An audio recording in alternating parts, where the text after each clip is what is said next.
caravans, and with us arrived this enormous herd. The predators in this area must be thinking this is Christmas arriving. But unusual weather patterns threaten to disrupt this year's migration. In Africa, nothing is guaranteed, especially for these nomads of the Serengeti.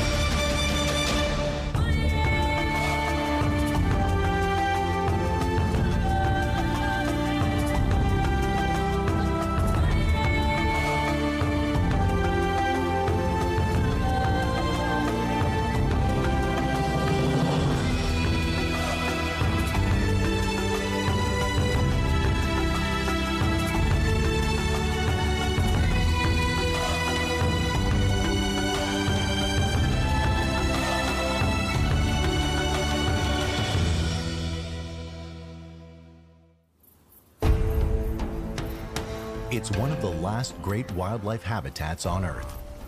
At nearly the size of Belgium, this vast and diverse ecosystem stretches from the Masai Mara in Kenya to the active volcanic highlands of the Tanzanian Rift Valley. It is home to 70 species of large mammals. It's a World Heritage Site, and it has been named as one of the greatest natural wonders on Earth. This is the Serengeti.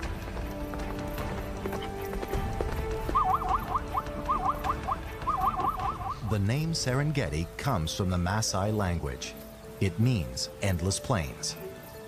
At its center is the migration, where more than 2 million wildebeest and zebra move in a continuous year-long cycle, driven by two distinct rainy seasons. They follow the rains to find the best grazing. Where there are millions of animals, you are sure to find predators and scavengers in abundance. They all play an important part in this circle of life on the Serengeti Plains. For 20 years, wildlife expert and safari guide Jean Duplessis has guided clients to see parts of the migration. Now he plans to follow the wildebeests from the north to the short grass plains. That's where the females will drop their young in the largest mass birth of mammals on the planet. But it all starts with an incredibly treacherous river crossing. I'm on the bank of the Mara River, where over 2 million wildebeest are gathered for an epic journey, traveling more than 500 kilometers into the southern Serengeti. That journey starts now in the Serengeti. What drives the migration is rain. For the past 3 months, the rains have stayed in the north. But come October, there is a change, and the storms begin to move south, triggering an instinct in the wildebeest to move.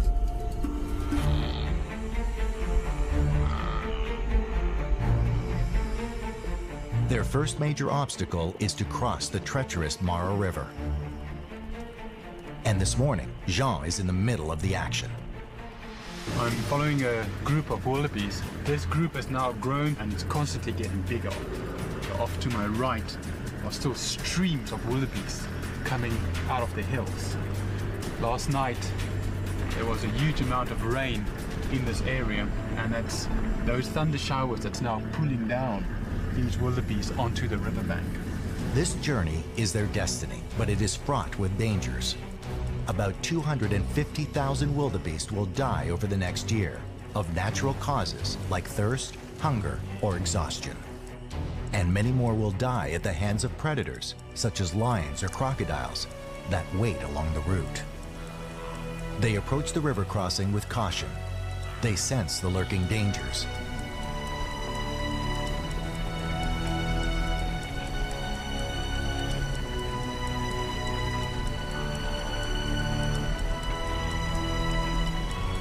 But their instinct to move is stronger than their fear.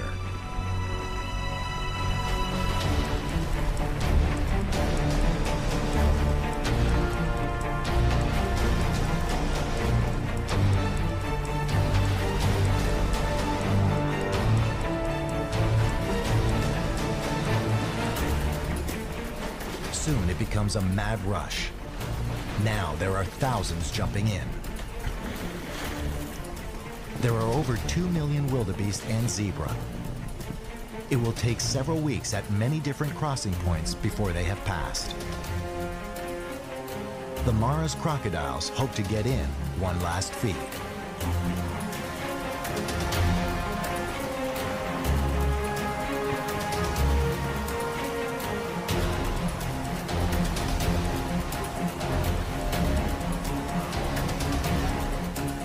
Epic journey. Jean du Plessis is on the trail of the great wildebeest migration, from the dangerous crossing of the crocodile-infested Mara River to the plains where he hopes to witness the largest mass birth on the planet.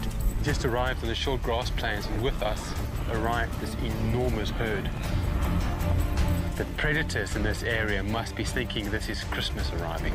But unusual weather patterns threaten to disrupt this year's migration. In Africa, nothing is guaranteed, especially for these nomads of the Serengeti.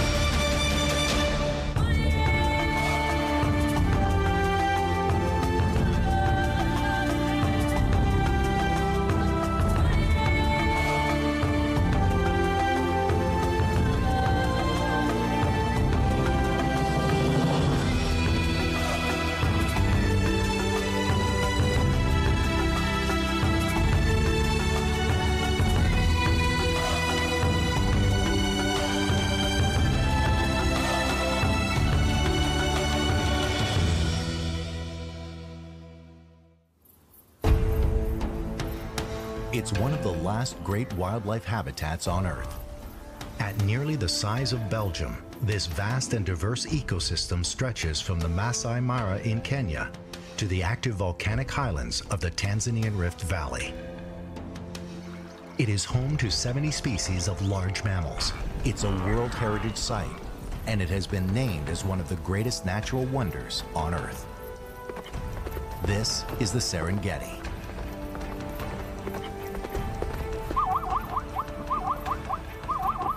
The name Serengeti comes from the Maasai language. It means endless plains. At its center is the migration, where more than 2 million wildebeest and zebra move in a continuous year-long cycle, driven by two distinct rainy seasons. They follow the rains to find the best grazing. Where there are millions of animals, you are sure to find predators and scavengers in abundance. They all play an important part in this circle of life on the Serengeti Plains. For 20 years, wildlife expert and safari guide Jean du Plessis has guided clients to see parts of the migration. Now he plans to follow the wildebeests from the north to the short grass plains. That's where the females will drop their young in the largest mass birth of mammals on the planet. But it all starts with an incredibly treacherous river crossing. I'm on the bank of the Mara River, where over 2 million wildebeest are gathered for an epic journey, traveling more than 500 kilometers into the southern Serengeti. That journey starts now in the Serengeti. What drives the migration is rain.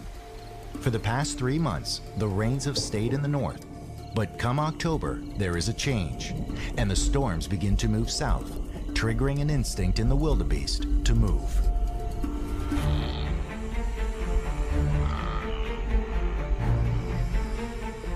Their first major obstacle is to cross the treacherous Mara River.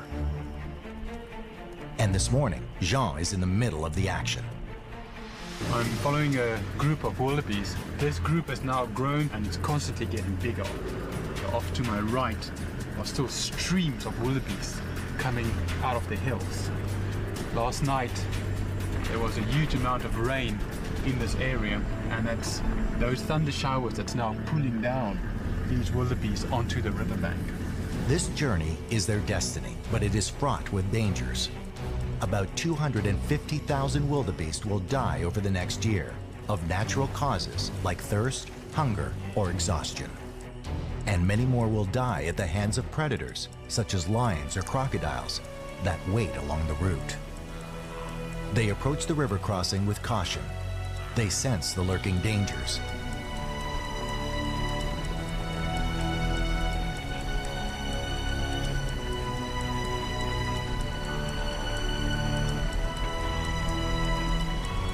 But their instinct to move is stronger than their fear.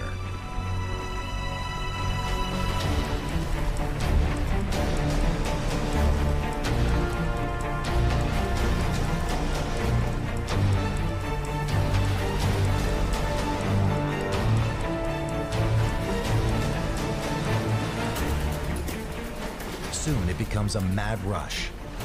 Now there are thousands jumping in. There are over 2 million wildebeest and zebra. It will take several weeks at many different crossing points before they have passed. The Mara's crocodiles hope to get in one last feed.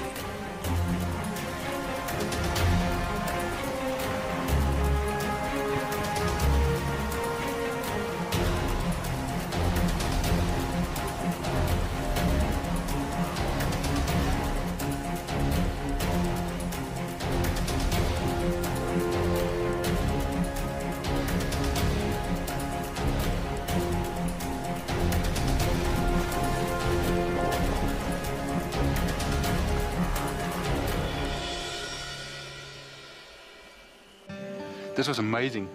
Just towards the end of the crossing, there was this enormous croc that got hold of a yearling and literally just took the entire head of this wildebeest in his mouth, and all of them submerged, and that's the last we ever saw of all of them.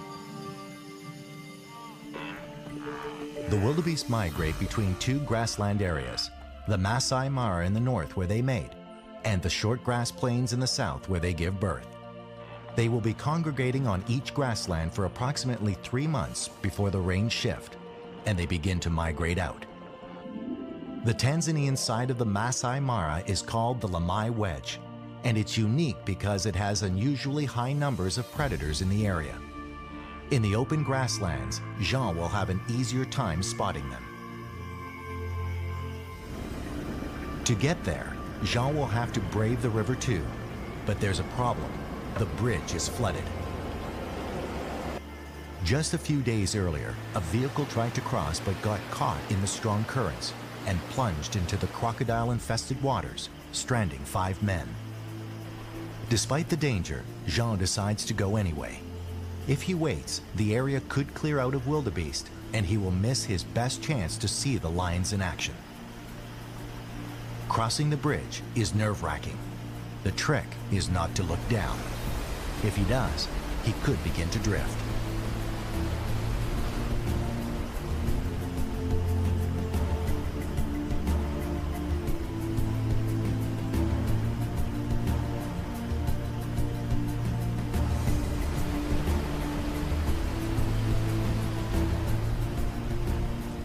Jean's experience serves him well. He makes it safely across to the Lamai Wedge. When looking for lions, the easiest way to find them is to look for these clearings in between the herds of wildebeest. This time of the morning they would more than likely be moving, or they already be on the kill. But about an hour or two from now it would get too warm and they would be searching for shade. But for now we're focusing on the plains. I would get to a bit of elevation and then scan with binoculars and see if we can pick them out.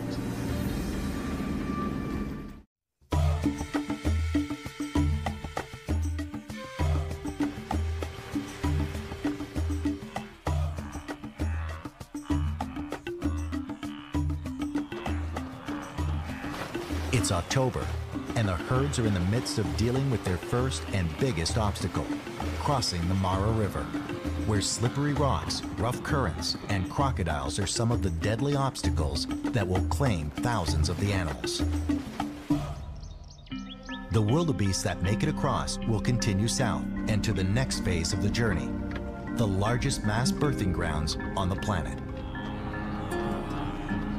And Jean wants to be there to witness the births. Before the migration moves, Jean wants to observe predator behavior. The best place to see this is in the area north of the Mara River, known as the Lamai Wedge. As the millions of wildebeest cross the Lamai, large predators come out in force. When looking for lions, the easiest way to find them is to look for these clearings in between the herds of wildebeest. But for now we're focusing on the plains. I would get to a bit of elevation and then scan. This time of the morning they would more than likely be moving, or they already be on the kill. Jean is looking for one of the clear signs of a kill. Birds of prey circling above the Serengeti.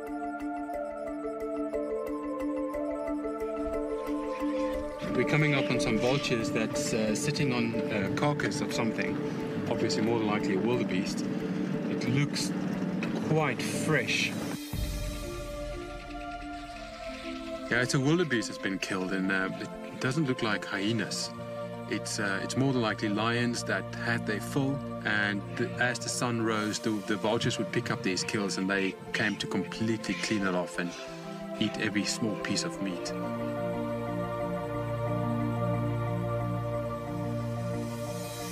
With wildebeest kills scattered everywhere, Jean takes a closer look to see what he can learn about the predator behavior in the area. What I'm seeing here is a clear indication of predators that's not very hungry. One can see that a very small part of the rib cage has actually been consumed. Nice signs of hyenas chewing this off, but also not hungry hyenas, because had they been hungry, they would have eaten this entire rib cage. Just as for a hyena, it takes no effort to consume thick bones such as this. Other things that point out to me are the skin that remains, the legs, and generally when there's huge competition for food in an area, hyenas would come in and grab a piece of leg and would run off. So the entire carcass would disperse over a very big area. So this points out to me that there potentially wasn't a lot of conflict around this carcass because animals are not hungry. There's food all over this system.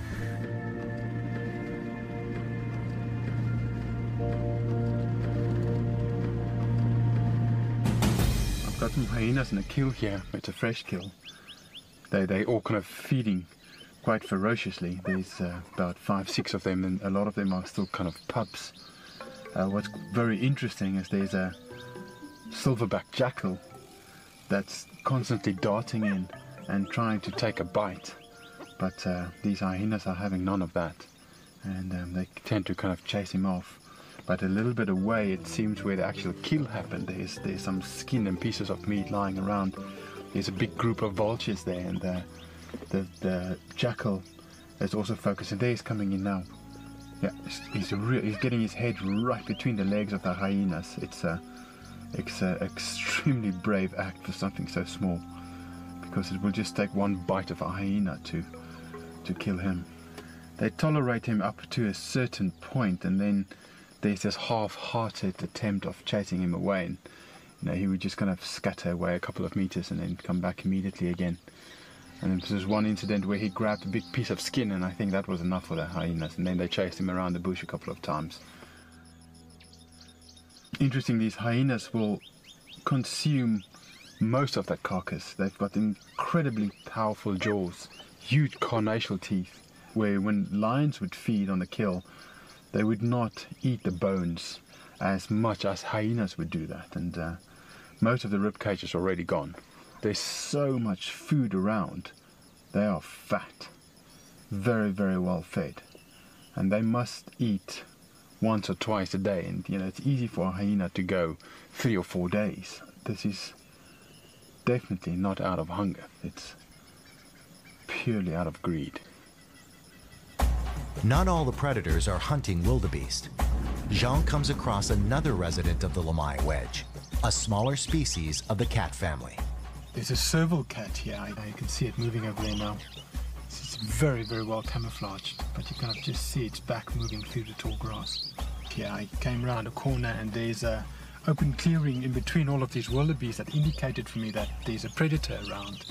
Now I don't think this single serval created this clearing to possibly some lions around, but this serval is down in a drainage ditch. He's clearly out hunting, and in these grasslands they would be after things like mice and birds, and they've got an incredible leap, so they will have grass birds shoot up into the sky, and they pretty much follow them up and take them out of the air.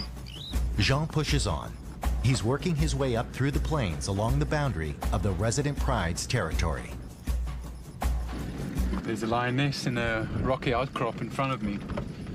This is the perfect place for a pride of lions to be hanging out on these plains. It's first of all shady, but it's also a great natural observation point. And I'm just trying to, it's extremely rocky, so I'm just trying to get a bit closer and see what they are up to. There they are. They are quite relaxed. These must be very well fed lions. The flip side, of course, is when the migration moves out and the grasses are tall, it is extremely hard for lions to make a kill. She's lying down. This is an old female. I can see her ears are all tatty. Very dark black nose. I actually see two of them. No, it's also a female. She's a bit younger. It's getting towards midday, and Jean is not seeing any predators on the hunt. In this heat, it's likely that the predators are doing their hunting early in the morning when it's still cool. So Jean decides to go back to camp and start again early tomorrow when he hopes the lions will be on the prowl. So he heads back across the still flooded bridge to camp for the night.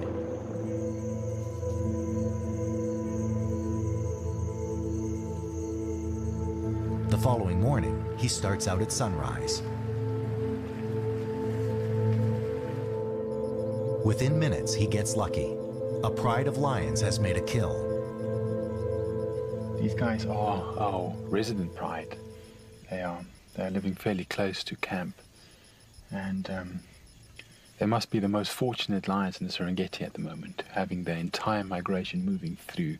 Every wildebeest in the area kind of move past here on these shorter grass. So the only thing they need to do is just lie up in this drainage area. And it's literally littered with carcasses. And they are the carcasses for wildebeest right now. Right now it's only the cubs feeding. There's quite a few cubs, 2 different ages, around 4 to 6 months. These cubs are now feeding into a bit of a game. And he's constantly trying to pull this carcass away from the rest of the group. It's also good practice for later on in life. Living on the Serengeti is a mixed blessing for the lions. During the migration, the resident prides eat well. But once the wildebeest have left the area, the lions have to survive on leaner times.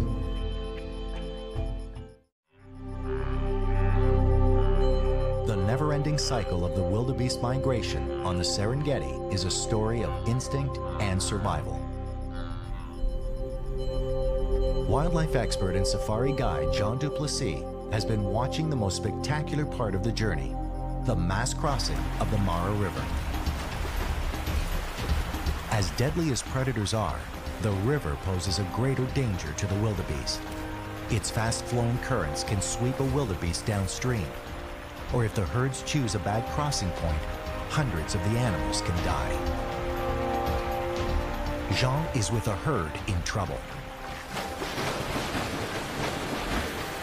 This is like worst case scenario. This is a very bad place for them to cross. The far side is kind of piling up with bodies, and then these guys down below just cannot get out of the river because of all of these exits being just congested by dead animals.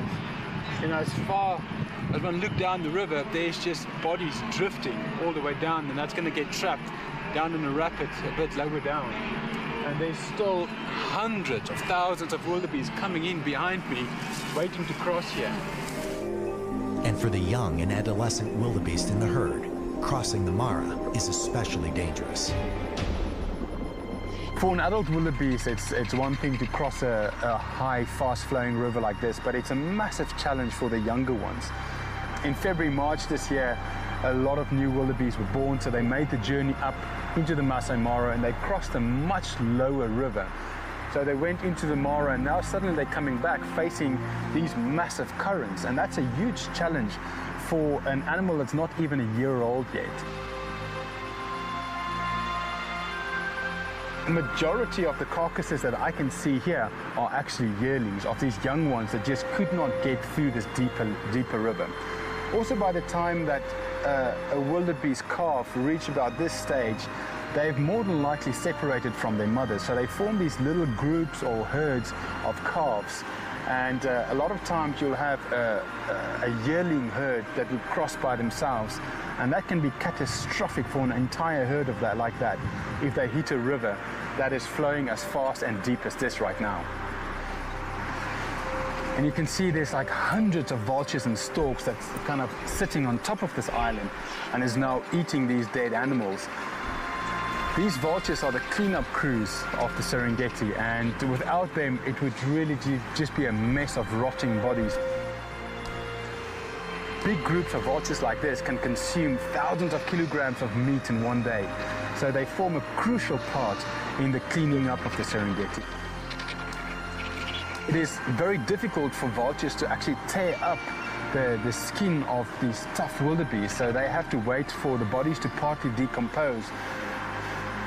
Luckily, we're sitting a little bit upwind from all of this because it must just smell incredibly bad as you go downwind from this.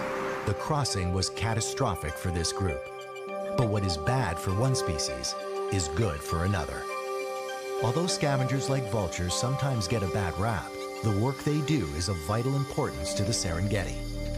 If all these carcasses were left to rot, the entire ecosystem would be in danger of contamination from diseases that go along with the rot. Vultures feed on dead meat or carrion. They can strip a carcass in a few hours. Surprisingly, it's not lions that eat the most meat, but vultures. The birds eat 70% of the meat on the plains.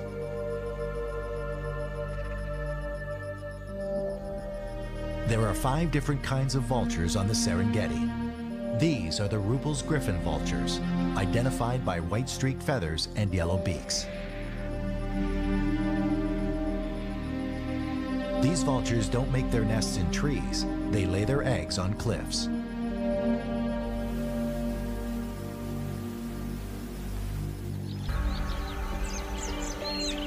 The vultures congregate in an area several hours southeast of the Mara River. It's Maasai territory, and Jean is going to meet with a Maasai guide who will take him to the cliffs where these birds make their nests.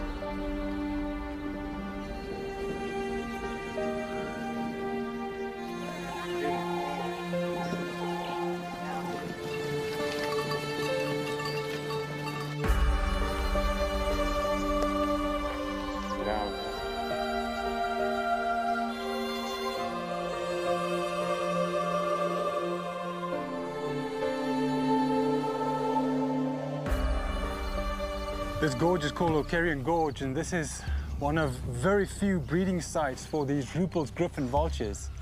These cliffs behind me are white with their droppings, and they must have used this area to breed for thousands of years.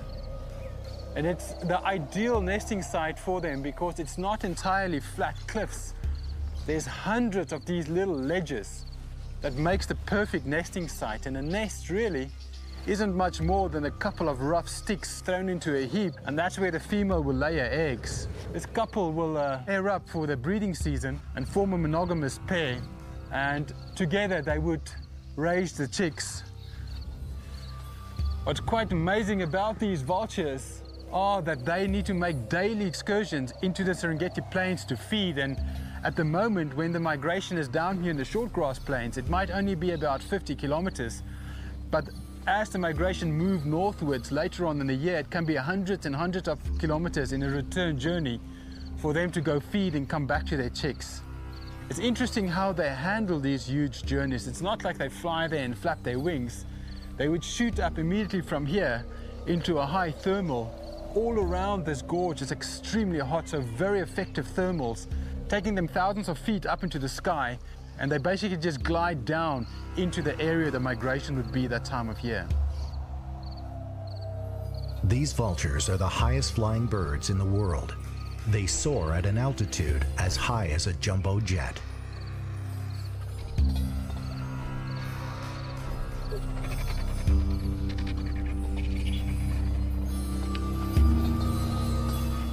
This huge amount of vultures around, there's feathers lying all over this gorge, and I picked up 2 here. This one here is a secondary feather, and this is a primary. These primaries are going at the edges of the wings, and that's what creates a lift for the bird when they flap their wings. And it's these secondaries that will keep the bird in the sky when it's actually soaring up in these thermals. The reason why birds do preening is they fix their feathers, where they bring these together and they stick them like Velcro. And this will create this solid platform for them to get up in the sky. This Rupel griffon vulture is one of the biggest birds in Africa. It's the second largest vulture, only rivaled by the Nubiums or the lappet-faced vulture.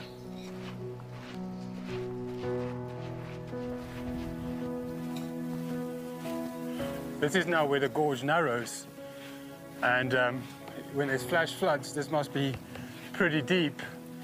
And quite incredible to think about that this gorge has been here for hundreds of thousands of years, and we are very close to the cradle of man here, Olduvai Gorge.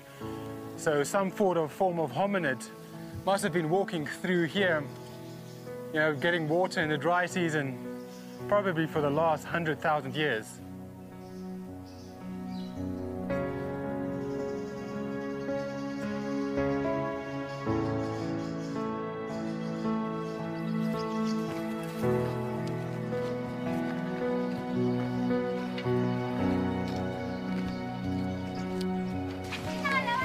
I'm quite a bit up into the gorge now, and this is one of the main reasons this gorge is so important for the Maasais. There's almost year-round water in the form of these pools and puddles that they can bring their livestock in to drink from. But they're also collecting this water to now take back to the village. This is pretty much the main purpose of a donkey, is that they can carry water out of such hard places down to the village. Apparently this water up here is more for human consumption, and the water down below will be for donkeys.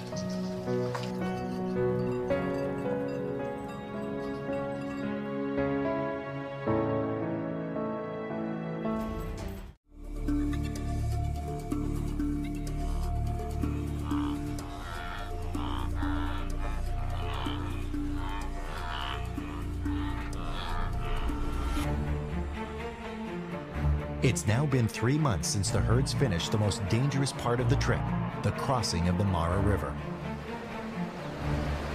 All throughout the 3-month leg, the wildebeest have had to contend with predators. It is a war of attrition, but the first herds have made it through and begin to push out of the woodlands.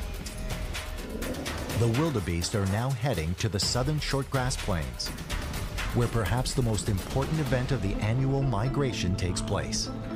This is where the females give birth to more than 200,000 young over a 3-week period. It is the largest mass birth on the planet, and a spectacle that Jean does not want to miss. Incredible. We just arrived on the shortgrass plains, and with us are arriving this enormous herd of wildebeests.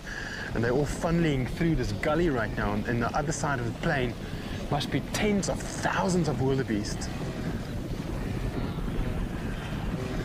The roads are clearly very wet, meaning there must have been a big thunder shower here last night, and that's the driving force for the migration. There's very little instinct in these guys. It's all about following the rain, and this is where it's raining right now. So last night they must have seen the thunder, smelled the rain in the water, and this is why they are moving into this area. And this is generally what pulls the wildebeest from the north to the south, are these thunder showers that move from the north down into this area. The grasses here are fantastic. Right now I'm not seeing any young calves with them, which is great for us, because giving us some great opportunity to potentially witness a birth. But some of these females are looking very round and ready to pop. I'm certain in the next week we will see some births.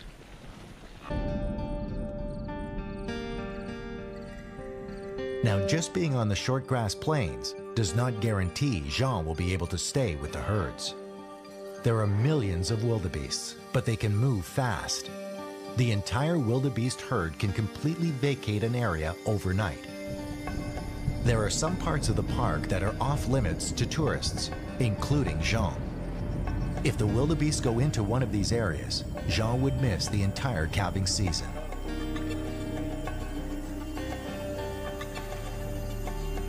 Jean has decided to base himself at sanctuary camps in a spectacular area known as Kusini.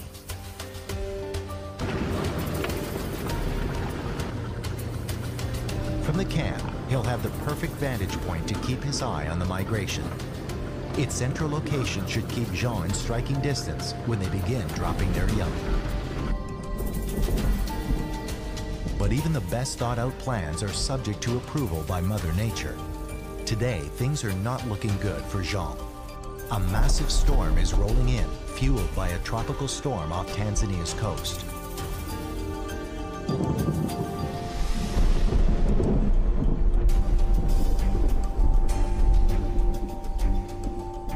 An entire month's rain falls overnight on the short grass plains, turning the entire area into a swamp. The rains have triggered the herds to move again, but the heavy dump has created a major problem. Reports say the roads are impassable and that vehicles are stranded all over the plains. If he waits, he could lose track of the herds. So Jean decides to brave the conditions.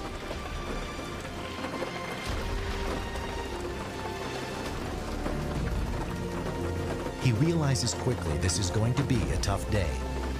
Jean is driving on black cotton soil, which behaves a lot like ice.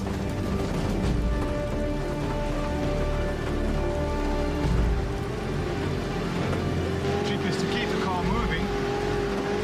If he stops, he won't have the traction to get moving again.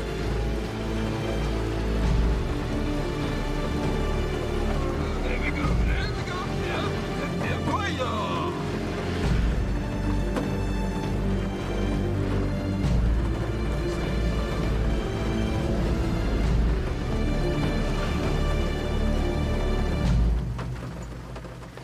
Not good.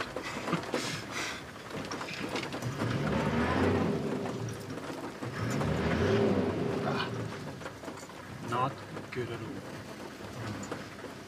However, we've got a hyena to our right. Nothing's going to help us much right now.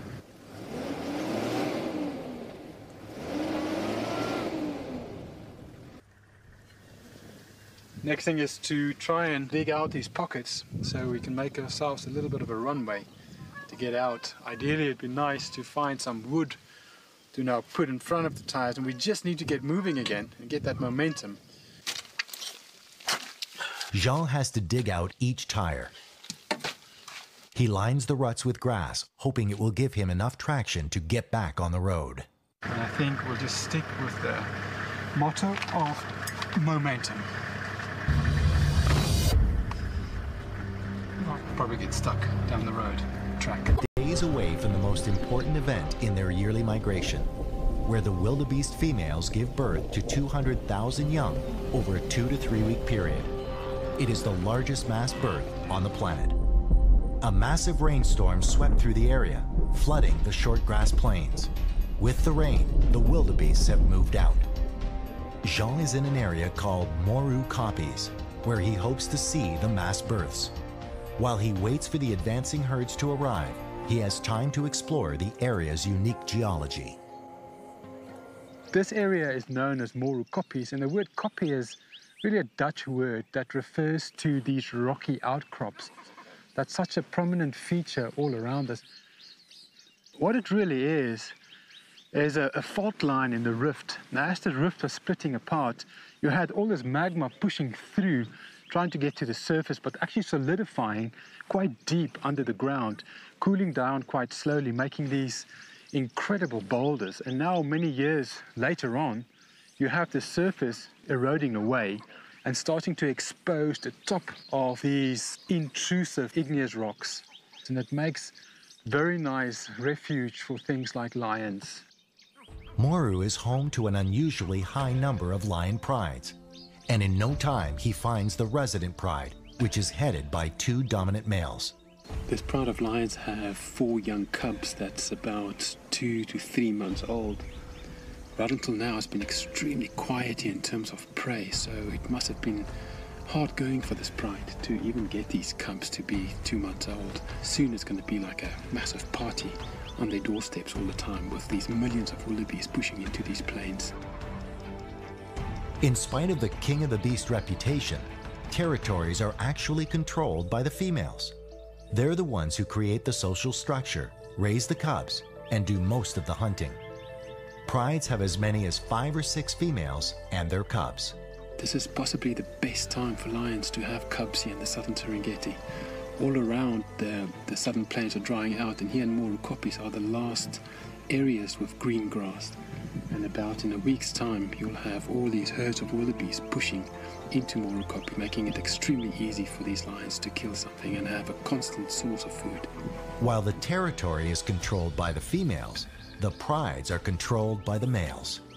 In the key areas, it takes more than one male to hold a pride. That is known as a coalition. This pride is controlled by a coalition of 2 strong males. Part of their job is to defend their pride from being taken over by nomadic male lions. As the wildebeest migration moves in, providing an abundant supply of food, nomadic males come in as well, following the food and ready for a fight.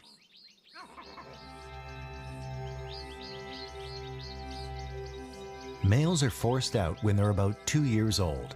They are looking to establish or take over a pride of their own. And for a lion, there is no better place than Morucopis.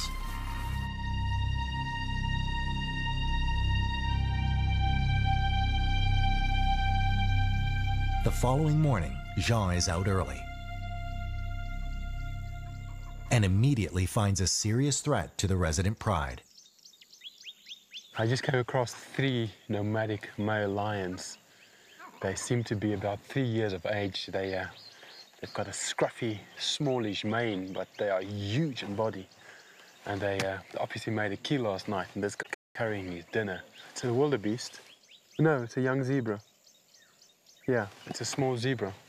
And what's interesting is that when there's 3 and more males together in a collision, that they will always be related. So they are definitely brothers, and even when you look at them, they seem to be exactly the same age, same size manes. Usually, a 3-year-old male is too young to challenge the dominance, but Jean thinks this trio is ready for a fight. Already by walking around like this in the open is brave. A nomadic lion, theoretically, is always sneaking through the territory of a dominant male somewhere. And that dominant male is constantly looking out for guys like this to come and beat up. Generally, a lion will be dominant in a pride when it's about age 5 or 6 even. But 3 big brothers like this will more than likely be able to overthrow all the males in the pride when they are only 4, 4.5. These guys are so powerful that they might dominate a couple of prides of females, especially like an area like Morucopis, where you've got so much diversity in landscape. There's quite a few prides of females in a fairly small area, and they can quite easily become dominant over 2 or 3 prides of females, making them, of course, very powerful. It's rare in the Serengeti that the male lion gets much older than 10, at a push 12, and it's quite common that a lion in a zoo can reach age 20, 25. There's even a lion in Germany in a zoo that's age 40. But out here in the wild, where they need to really work for a life, that cuts a few years off their lives.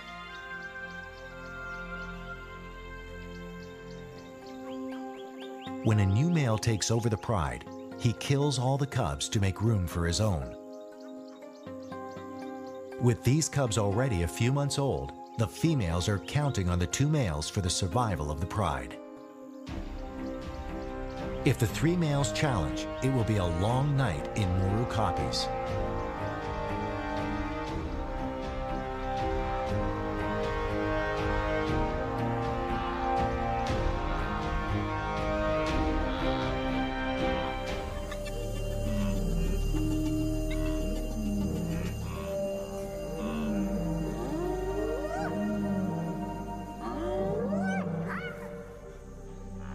After a noisy night, Jean heads out before sunrise.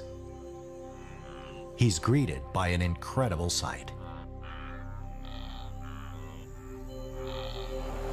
Where did they come from so quickly?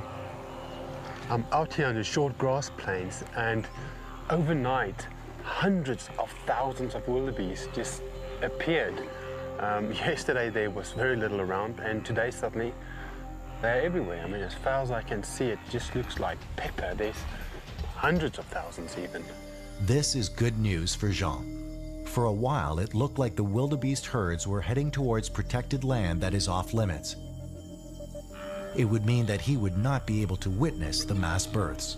And our objective still is to find a female giving birth.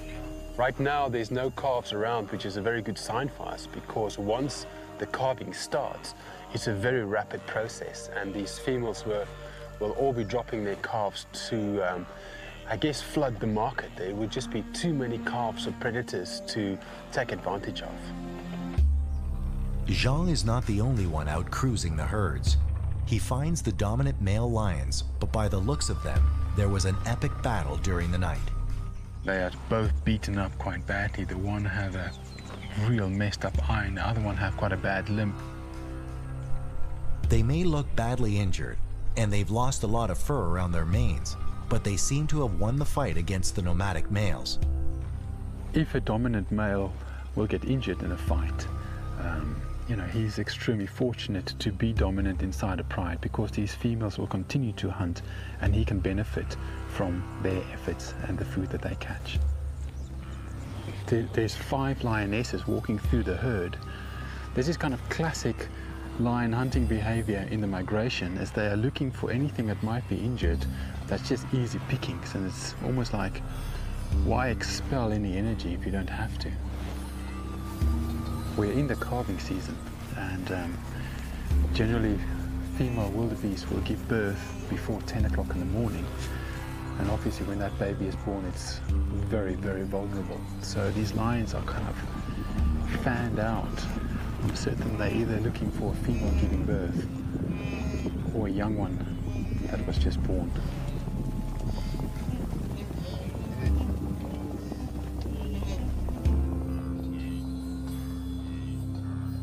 So these lions didn't make a kill, but they are not very well fed.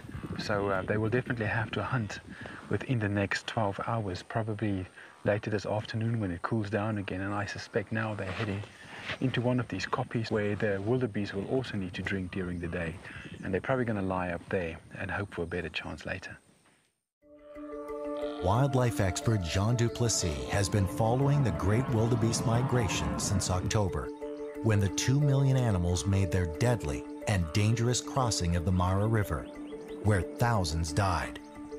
It's now February, and the survivors have made it to the short grass plains, where the females are about to give birth. It is a true phenomenon of the natural world, the largest mass birth on the planet. We just got a call from one of our drivers saying that he's with 2 wildebeest that are giving birth. So we're just trying to race to get there, because once it starts, it's quite quick for it to happen. It's interesting that wildebeest will only give birth up until about 10 o'clock in the morning, because the baby will need the rest of the day to get strong to be running by nightfall and escaping predators. Jean makes it to the area where his guide and clients have a front row seat. We just passed a female with her leg sticking out of her, so there's a birth about to happen.